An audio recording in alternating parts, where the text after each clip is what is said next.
ذوالنورین وتولی وی دو نورو والا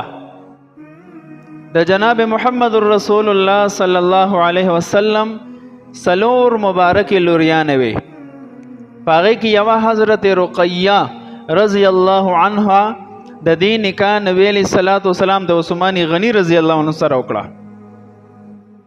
د بدر په موقع کې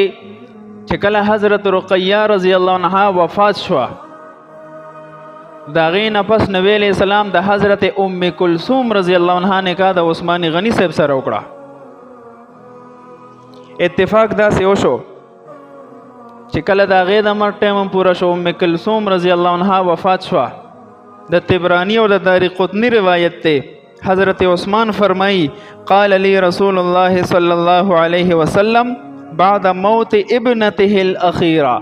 چې کله دا بل اخیری لورم وفات شو حضرت ام کلثوم ایمات نبی علیہ السلام فرمایل یا عثمان لو ان عندي 10 کو چرته زما لس لوریان وی لزوجتکهن واحده بعد واحده نو پر لپسې د یو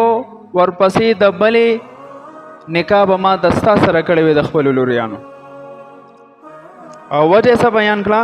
فإني عنك راض ځکه زه د تا نه ډېر خوشحاله یم زه د تا نه راضي یم خو زما لس لوریانې وې یکې بعد دیګرې به مې د هغې نکاح د تا سره کړی وي داسې زوم چې چاته میلو شي خر به څنګه خوشحاله نه